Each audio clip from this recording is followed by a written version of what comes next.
অস্কারের ৮৮তম আসরে বিদেশি ভাষা চলচ্চিত্র বিভাগে যাচ্ছে আবু শাহেদ ইমন পরিচালিত ছবি জালালের গল্প। আজ আনুষ্ঠানিকভাবে এই ঘোষণা দিয়েছে অস্কার বাংলাদেশ কমিটি। নিয়ম মেনে বাংলাদেশের অস্কার কমিটিতে জমা পড়ে ৩টি ছবি।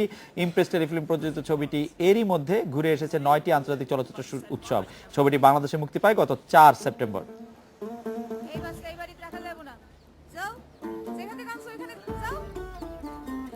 অস্কার কমিটির চেয়ারম্যান হাবিবুর রহমান খান আছেন আমাদের সঙ্গে। জনাব হাবিবুর রহমান খান, আপনার কাছে জানতে চাইবো যে কোন ছবিটি অস্কারে বাংলাদেশের প্রতিনিধিত্ব করবে, এর মাপকাঠি আসলে কি, আপনারা কোন বিষয়গুলি বিবেচনায় নেন? জনাব হাবিবুর রহমান খান।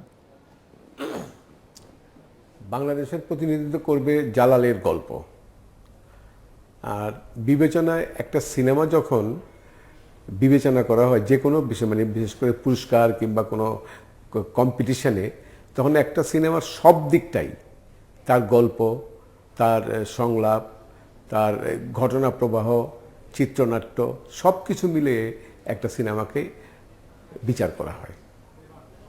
বাংলাদেশ অস্কার কমিটি কিভাবে গঠিত হয়েছে বা গঠিত থাকছে, এর ফরমেশন কি একটু আমাদের যদি একটু বলেন জনাব হাবিবুর রহমান খান।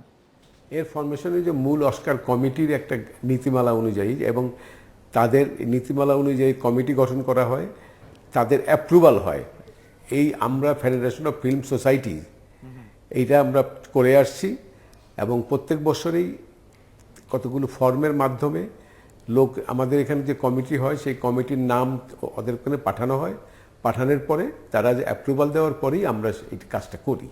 অস্কার আমাদের জন্য এখন পর্যন্ত অংশগ্রহণই বড় কথা হয়ে থাকছে, এর কারণ কি বলে মনে করেন? আপনারা যে ছবিগুলি অস্কারে পাঠাচ্ছেন বিদেশি ভাষার ছবি হিসাবে, সেই ছবিগুলির কি মানে অংশগ্রহণই বড় কথা হয়ে থাকছে কেন আসলে, যদি আমরা প্রশ্ন করি? এখানে একটা কথা আছে, আমরা মূলত যারা সিনেমা করি আমাদেরকে অনেকে বলে স্বপ্নের ফেরিওয়ালা। তো আমরা কিন্তু স্বপ্ন দেখি আজকে যে অস্কারের, যে আমরা একদিন যে অস্কারে কম্পিট করতে পারবো, এই স্বপ্ন নিয়েই কিন্তু আমরা পাঠাচ্ছি। আর আরেকটা এখানে একটা খবর আছে যে এই আমরা কয়েক বছর যাবত পাঠানোর ফলে একটা অ্যাচিভমেন্ট আমাদের হয়েছে, যে অস্কার কমিটি আমাদের এই বাংলা ভাষাটাকে ওদের একটা ভাষা হিসেবে স্বীকার করে নিয়েছে। এখন থেকে আমরা আমাদের যে ফর্ম আছে, আমাদের যে সাবমিশন, যেটা আগে তো অনলাইনে করতো, ইংরেজি ভাষায় করতে হতো, এখন এটা আমরা বাংলা ভাষায় করতে পারবো। অ্যাটলিস্ট একটাও তো অ্যাচিভমেন্ট হয়েছে যে আমাদের দেশে বাংলাদেশি হিসাবে বাংলা ভাষাটা ওখানে হয়েছে, প্রতিষ্ঠিত হয়েছে। আমাদের ছবিগুলি যখন অস্কারের ওখানে যায় তখন এর কি পরিমাণ সাড়া জাগে, কারা দেখে এগুলি? অস্কারের কমিটি আছে। অস্কারের কমিটি ছাড়া মানে এমনিতে সর্বসাধারণের জন্য স্ক্রিনিং হয় কিনা? না না না, সে কমিটি আছে। কমিটি দেখার পরে যদি কোনোটা হয়, সিলেক্ট হয়, তারপরে আস্তে আস্তে দেখে। অনেকগুলো কমিটি আছে। আমাদের কোন ছবি এখন পর্যন্ত স্ক্রিনিং হয়েছে সাধারণ দর্শকের জন্য ইয়াতে? না, অ্যাকচুয়ালি আমাদের কোনো স্ক্রিনিং, প্রত্যেক যেই ছবিটা আমরা পাঠাই সব ছবি ওদের নিয়ম নীতি মেনে সবসময় স্ক্রিনিং হয়, লিমিটেড ওদের মাঝখানে। আচ্ছা, মানে ঠিক জনসাধারণের জন্য উন্মুক্ত না।